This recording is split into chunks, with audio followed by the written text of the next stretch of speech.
ବଳରାମ ଦାସଙ୍କ ଲକ୍ଷ୍ମୀ ପୁରାଣ ଏକ ଅଧ୍ୟୟନ। ଈଶ୍ୱର ଅଛନ୍ତି ବିଶ୍ୱାସର ନାମ ଧର୍ମ। ମଣିଷ ଧର୍ମକୁ ବିଶ୍ୱାସରେ ମାନେ, କାର୍ଯ୍ୟରେ ପାଳେ। ଈଶ୍ୱର ପୁରାଣ ଶାସ୍ତ୍ରରେ କହିଛନ୍ତି, ମଣିଷ ମୋର ଏକେଶ୍ୱରବାଦର ପ୍ରବର୍ତ୍ତିତ ଧର୍ମକୁ ତାର ସ୍ୱକୀୟ ବ୍ୟକ୍ତିଗତ ଜୀବନରେ ବାଧ୍ୟ ମାନିବ ନର୍କ ଯନ୍ତ୍ରଣାର ମୁକ୍ତି ପାଇଁ।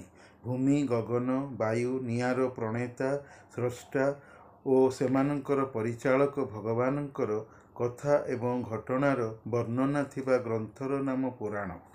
ପୁରୁଣା କଥାର ବିବରଣୀ ଗ୍ରନ୍ଥର ନାମ ପୁରାଣ। ସଂସାରରେ ଯେତେ ଧର୍ମ ଅଛି, ସେହି ସବୁ ଧର୍ମର ସେତେ ପୁରାଣ ଗ୍ରନ୍ଥ ମଧ୍ୟ ଅଛି।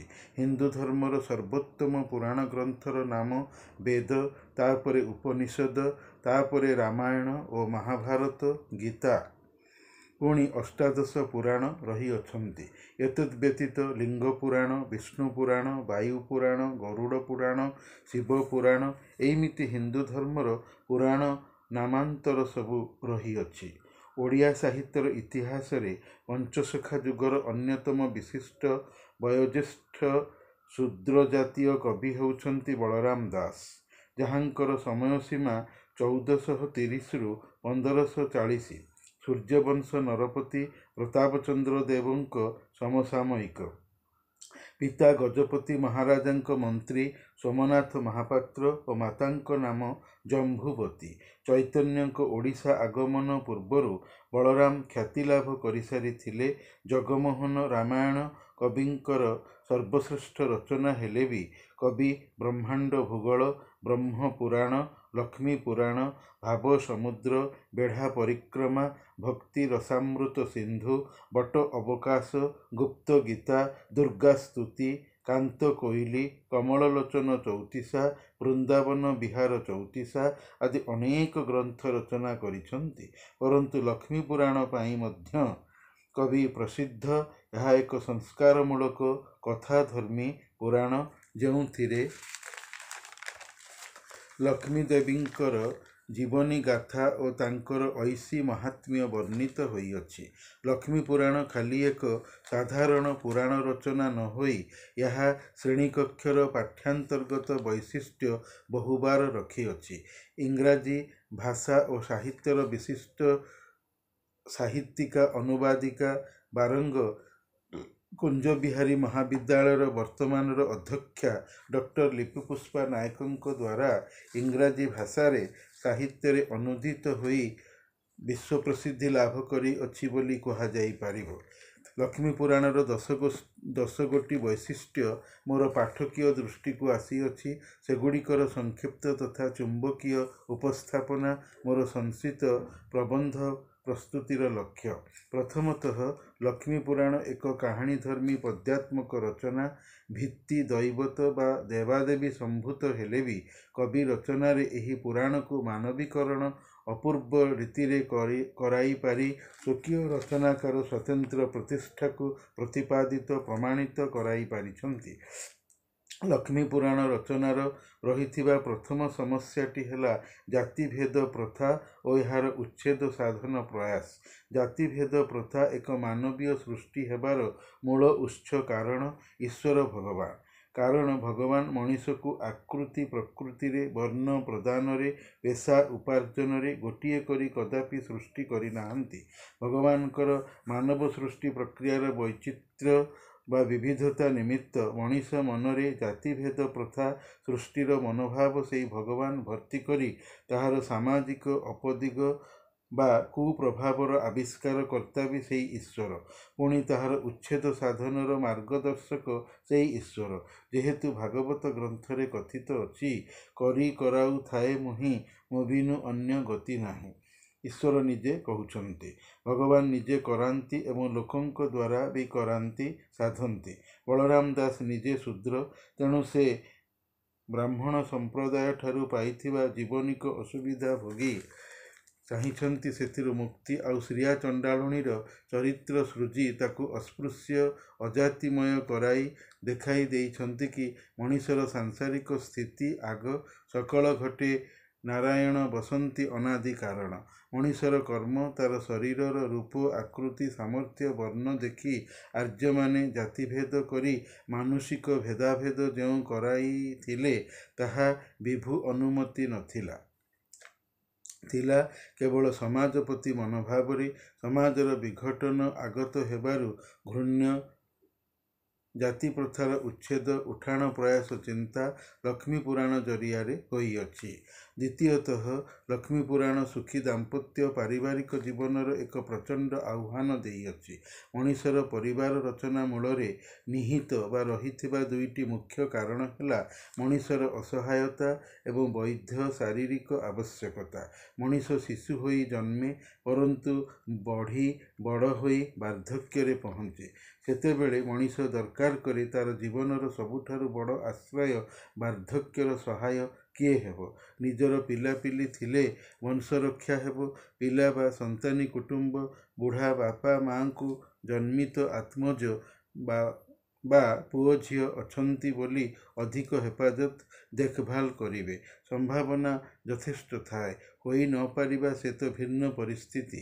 ଯେଉଁଥିପାଇଁ କଳାମାଣିକ ପଦ୍ୟରେ ବିଦଗ୍ଧ ଚିନ୍ତାମଣି କାବ୍ୟରେ ଅଭିମନ୍ୟୁ ସାମନ୍ତସିଂହାର ଯଶୋଦା ମାତାଙ୍କ ମୁଖରେ କୁହାଇଛନ୍ତି, ବୃଦ୍ଧକାଳେ ତୁମହର ଏକଇ ନନ୍ଦନ, ହୃଦତାପ ବିନାଶନେ ତୁହରି ଚନ୍ଦନ। ପୋଷା ପୁଅ ଗୁଞ୍ଜା ରୁଅ ବୋଲି ଓଡ଼ିଆରେ କଥା ଅଛି, କିନ୍ତୁ ପୋଷା ପୁଅରେ କିବା ଭରସା ଥାଏ, ଯାହାକି ବିଚାର ସାପେକ୍ଷ ପରିସ୍ଥିତି କହିବ।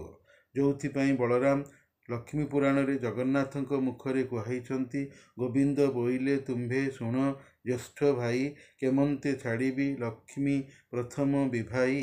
ବିଭାଇ ଭାରିଜାକୁ ଯେ ଛାଡ଼ି ନ ଜଗାଇ, ଲକ୍ଷ୍ମୀ ପରା ଘରଣୀ ପାଇବି ଆଉ କାହିଁ। 60 ପଉଟି ମଣୋହି କରାଇ, 100 ପଳ ଚନ୍ଦନ ମୋ ଶ୍ରୀଅଙ୍ଗେ ଲେପଇ। ଆଲଟ ଚାମର ଧରି ନିଦ୍ରା ଯିବା ହୋଇ, ଘରଣୀ ନଥିଲେ ଘର ଶୋଭା ନ ଦିଶଇ। ବଡ଼ ଲୋକ ପୁତା ଯେ ଧର୍ମର କରତା, ଘରେ ଘରଣୀ ନଥିଲେ ନୁହଁଇ ଗଣିତା। ବଳରାମଙ୍କ ଭାଷାରେ ବଳରାମ କହୁଛନ୍ତି, ଶୁଣରେ କହ୍ନାଇ, ଘରକୁ ଘରଣୀ ସିନା ସୁନ୍ଦର ଦିଶଇ। ସୁତରାଂ ଦାମ୍ପତ୍ୟ ପାରିବାରିକ ଜୀବନର ମୂଳ କାରଣ ପୁରୁଷ ମଣିଷର ସାମାଜିକ ସ୍ୱୀକୃତି ଉପୁଜାଇ ଘରକୁ ଘରଣୀ ଆଣିବାରେ ରହିଅଛି।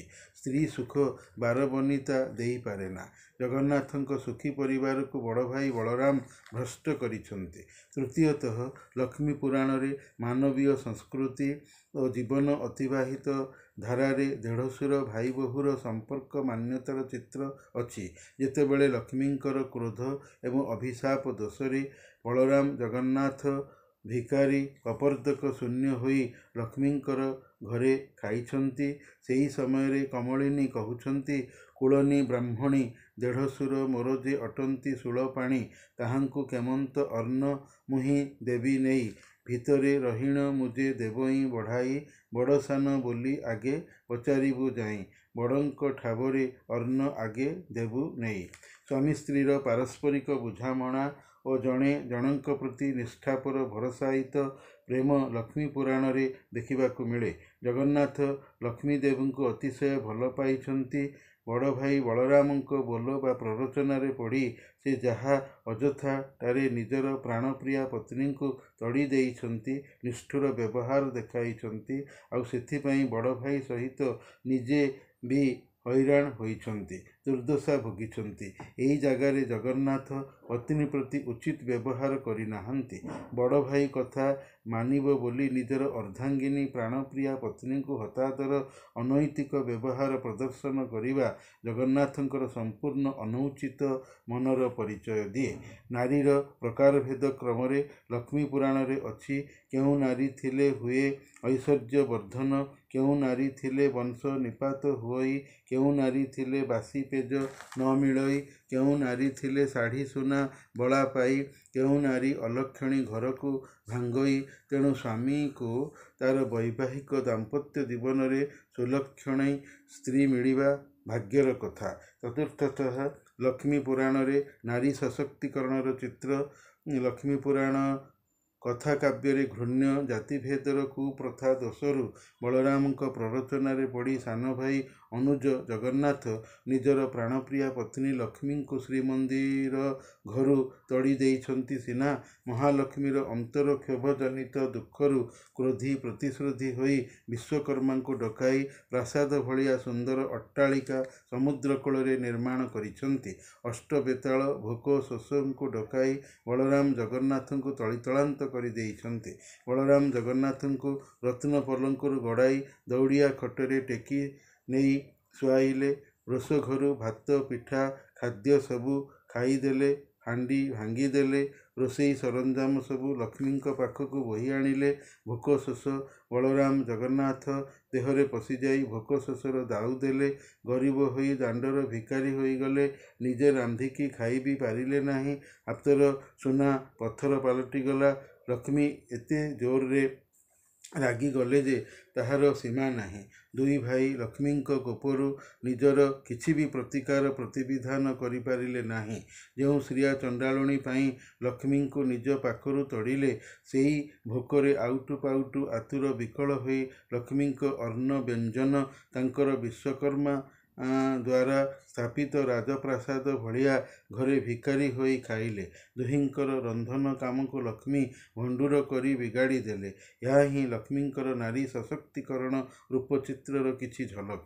ପଞ୍ଚମତଃ ବଳରାମ ଜଗନ୍ନାଥ ବିନା ଦୋଷରେ ଲକ୍ଷ୍ମୀଙ୍କୁ ଶ୍ରୀମନ୍ଦିରରୁ ବିତାଡ଼ିତ କରିବାରୁ ଲକ୍ଷ୍ମୀ ଏମିତି କୁହୁକ ମ୍ୟାଜିକ୍ ମାୟା କଲେ ଯେ ଧନ ସମ୍ପତ୍ତି ରତ୍ନ ଖଟ ଆୟ ଅଳଙ୍କାର ଚାକର ଚାକରାଣୀ ସବୁକିଛି ମାୟା ବଳରେ ଦୁଇ ଭାଇଙ୍କଠାରୁ ଛାଁକୁ ଛାଁ ବା ମନକୁ ମନ ଆପଣା ଛାଏଁ ଉଭାନ ହୋଇଯାଇଥିଲା। ଭଗବାନ ବଡ଼ ମାୟାବୀ। ତାଙ୍କ ଗୁଣରେ ମଣିଷ କିଞ୍ଚିତ୍ ଗୁଣବାନ ଥିବାରୁ ମଣିଷ ବି କମ୍ ମାୟାବୀ ବା ଛଳନାକାରୀ ହୋଇନାହିଁ। ଷଷ୍ଠତଃ ଲକ୍ଷ୍ମୀ ପୁରାଣ ଏକ ଗାଥା ବା କଥାକାବ୍ୟ ଥିବାରୁ ସେଥିରେ ନାୟକ ଜଗନ୍ନାଥ, ନାୟିକା ମହାଲକ୍ଷ୍ମୀ, ପ୍ରତିନାୟକ ବଳରାମ, ବିଶ୍ୱକର୍ମା, ଅଷ୍ଟବେତାଳ ଭଳି ଦୈବତ ସତ୍ତା ସବୁ ଚାରିତ୍ରିକ ବ୍ୟବହାର ନେଇ ପ୍ରକଟ ହୋଇଛନ୍ତି। ଏମାନେ ସବୁ ମନୁଷ୍ୟର ବୈଚିତ୍ର୍ୟପୂର୍ଣ୍ଣ ଏକ ଏକ ବ୍ୟବହାର ବା ଆଚରଣର ପ୍ରତିନିଧିତ୍ୱ କରିଛନ୍ତି। ତେବେ ମୁଖ୍ୟ ଚରିତ୍ର ହୋଇଛନ୍ତି ନାୟିକା ମହାଲକ୍ଷ୍ମୀ, ନାୟକ ଜଗନ୍ନାଥ, ଆଉ ସବୁ ଗୌଣ ଚରିତ୍ର। କାରଣ ବଳରାମ ଯେତେ ପ୍ରରୋଚିତ କଲେ ବି ଜଗନ୍ନାଥ ଯଦି ମନରେ ଚାହିଁ ନଥାନ୍ତେ, ତେବେ ମହାଲକ୍ଷ୍ମୀ ଶ୍ରୀମନ୍ଦିରରୁ ତଡ଼ା ଖାଇ ନଥାନ୍ତେ କିମ୍ବା ନିଜ ସୁଦିନ ସୌଭାଗ୍ୟପୂର୍ଣ୍ଣ ଜୀବନକୁ ଦୁର୍ଦ୍ଦିନ ଅନ୍ଧକାର ମଧ୍ୟରେ ଭରି ନଥାନ୍ତେ।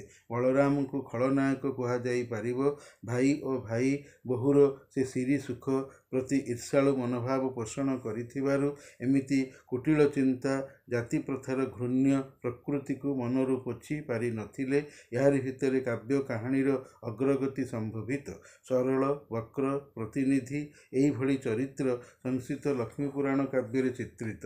ସପ୍ତମତଃ ଲକ୍ଷ୍ମୀପୁରାଣ ଏକ ପ୍ରୟୋଗାତ୍ମକ କଥାକାବ୍ୟ। ମାନବର ସ୍ୱଭାବ ଚରିତ୍ର ଆଚରଣ ତଥା ବ୍ୟବହାର ଏଥିରେ ଦୈବତ ରୂପରେ ସ୍ଥାନିତ ହୋଇଛନ୍ତି, ଚିତ୍ରିତ ଅଛନ୍ତି। ଓଡ଼ିଆରେ କଥା ଅଛି, ଠକିଲେ ଶିଖେ। ମଣିଷ ଯୋଉ ପର୍ଯ୍ୟନ୍ତ ନିଜ ଜୀବନରେ ଠକି ହୋଇ ନଥାଏ, ଧକ୍କା ଖାଇ ନଥିଲେ କିଛି ଶିଖି ନଥାଏ, ତାକୁ ଶିକ୍ଷା ମିଳେନା।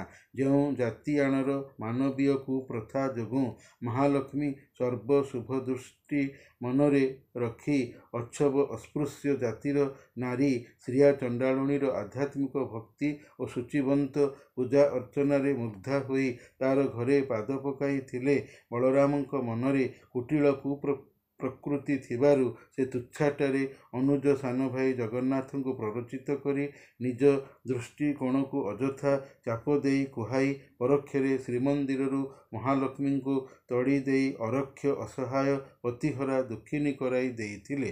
ଯେତେବେଳେ ଲକ୍ଷ୍ମୀଙ୍କର ପୁଞ୍ଜୀଭୂତ କ୍ରୋଧରୁ କୋପରୁ ଧନ ଜନ ଗୋପ ଲକ୍ଷ୍ମୀ ସର୍ବସ୍ୱ ହରାଇ ଜଗନ୍ନାଥ ଦାଣ୍ଡର ଭିକାରୀ ହୋଇ ଭୋକରେ ଏଣେ ତେଣେ ଭାଇଙ୍କ ସହିତ ପାଗଳ ଭଳି ବୁଲି କ୍ଷୁଧା ତୃଷ୍ଣା ସହି ନପାରି ଛଦ୍ମବେଶୀ ଧନିକା ଲକ୍ଷ୍ମୀଙ୍କ ଘରେ ଅମୃତ ମଣୋହି ଖାଇ ପରିହାସ ଅବହେଳା ଝିଙ୍କାସ ପାଇଛନ୍ତି। ଲକ୍ଷ୍ମୀ ଦାସୀ ଦ୍ୱାରା ଅଛବ ଘରେ ଖାଇ ଜାତି ହରାଇବାର ଅପବାଦର ଲାଞ୍ଛନା ତାଡ଼ନାର ପ୍ରତ୍ୟୁତ୍ତରରେ କହିଛନ୍ତି, ହେଉ ସେ ଚଣ୍ଡାଳ ଅର୍ଣ୍ଣ ପାରିବେକ ଦେଇ ଜୀବ ଯିବା ବେଳରେ ଦୋଷ ନ ଲାଗଇ। ଜଗନ୍ନାଥ କହିଲେ, ଏଡ଼େକ ଅନୀତି କଥା କିମ୍ପାଇଁ କହିଲ? ଚଣ୍ଡାଳ ଦୁଆରେ ମୋର ଲକ୍ଷ୍ମୀ ଥିଲା ଯାଇ, ଏହି ଛାର କଥାକୁ ଯେ ଦେଲେ ଘଉଡ଼ାଇ। ଚଣ୍ଡାଳୁଣୀ ଘରେ ଭାତ କେମନ୍ତେ ଖାଇବ? ଚାରି ଯୁଗେ ଭାଇ ତୁମ୍ଭେ କଥା ରୁହାଇବ। ବଳରାମ ବୋଇଲେ, କ୍ଷୁଧାର୍ତ୍ତୀ ହେଲେ ଦେହି ଜୀବ ଯିବା ବେଳେ ଏହା ଚଣ୍ଡାଳ ଘରେ ଖାଇ। ଭୋକ ଶୋଷ ମେଣ୍ଟିବା ପରେ ବଡ଼ଭାଇ ବଳରାମଙ୍କର ମନରେ ଅନୁତାପ ଆସିଛି। ସେ ଜଗନ୍ନାଥଙ୍କୁ କହିଛନ୍ତି, ବଳରାମ ଆଜ୍ଞା ଦିଅନ୍ତି, ଆହେ ଚକ୍ରଧର, ତୁମ୍ଭେ ଯାଇ ହସ୍ତ ଧର ମହାଲକ୍ଷ୍ମୀଙ୍କର। ଆମ୍ଭେ ଦୋଷ କଲୁ ବୋଲି କହ ତାଙ୍କୁ ଯାଇ, ଯହିଁ ମନ ଇଚ୍ଛା ଯାଅ, ଆମ୍ଭ ମନା ନାହିଁ। ସୁତରାଂ ଲକ୍ଷ୍ମୀ ପୁରାଣରେ ଅନୁତାପର ସ୍ୱର ଦୋଷ ସୁଧାରର ହୋଇଅଛି। ଅଷ୍ଟମରେ ଲକ୍ଷ୍ମୀ ପୁରାଣ ଏକ ପ୍ରାଚୀନ ଲୋକପ୍ରିୟ କାବ୍ୟ ଥିବାରୁ ଏଥିରେ ପ୍ରୟୋଗିତ ଭାଷା ବି ତାତ୍କାଳିକ ହୋଇଅଛି। ଭାଷା ପଦ୍ୟାତ୍ମକ। ଏଥିରେ ବ୍ୟବହୃତ ପ୍ରାଚୀନ ଶବ୍ଦାବଳୀ ହେଲେ ବହନ, ସଞ୍ଚା, ହାନ୍ଦୋଳା, ଆବର, ଶୁକଳ, ଛବ, ଅଛବ, ବାତୁଳାମି, ଭାରିଜା, ରାଢ଼ୁଣୀ, ଓପ୍ରୋଧ, ଗିରସ୍ତ, ଅଣକା, ବେଢ଼ିଣ, ସାଇଁ, ହାଫରା, ଟାହି, ଦିଅନ୍ତି, ବୋଇଲେ, ଅଇଲେ, ବହିଣ ଇତ୍ୟାଦି ସଂଳାପଧର୍ମୀ ନାଟକୀୟ ଭାଷା ପ୍ରଯୁକ୍ତ ହୋଇଛନ୍ତି। ଶେଷରେ ଲକ୍ଷ୍ମୀ ପୁରାଣ ଏକ ସଂସ୍କାରମୂଳକ କାବ୍ୟ, ଯାହାକି ବୃଥା ଜାତିଭେଦ ପ୍ରଥାର ଉଚ୍ଛେଦ ସାଧନ କରିବା ନିମନ୍ତେ ପ୍ରୟୋଗବାଦୀ ଚିନ୍ତାଧାରାରେ କବି ବଳରାମ ଦାସଙ୍କର ବଳିଷ୍ଠ ସାର୍ଥକ ରଚନା। ବଡ଼ ଭାଇ ପଣିଆ ଯଥାର୍ଥ ପ୍ରୟୋଗ ଅନୁଜ ସାନଭାଇ ଜଗନ୍ନାଥଙ୍କଠାରେ ନିଜର ଦୈବତ ବା ଦେବ ସମ୍ବନ୍ଧୀୟ ବ୍ୟକ୍ତିତ୍ୱକୁ ଅବଳା ଦୁର୍ବଳା ନାରୀ ବୋଲି ଭାବି ମହାଲକ୍ଷ୍ମୀଙ୍କୁ ଅପବାଦ ଦେଇ ଶ୍ରୀମନ୍ଦିରରୁ ବିତାଡ଼ିତ କରି ଦେଇଛନ୍ତି। ପରୋକ୍ଷ ଭାବରେ ହେଲେ ଦେବୀ ମହାଲକ୍ଷ୍ମୀଙ୍କର ଆକ୍ରୋଶରେ ପଡ଼ି ଦୈବତ ମାହାତ୍ମ୍ୟ ଭୁଲୁଣ୍ଠିତ କରିଛନ୍ତି। କଥା ଅଛି, ଅନ୍ୟ ପ୍ରତି ଅତ୍ୟାଚାର କଲେ ତାହା ନିଜ ଉପରକୁ ହିଁ ଲେଉଟି ଆସେ। ଠିକ୍ ସେମିତି ନିଜେ ବି ଅତ୍ୟାଚାରିତ ହୋଇ ଜୀବନରେ ଜାତି ମଧ୍ୟରେ ସଂସ୍କାରିତ ହୋଇଛନ୍ତି।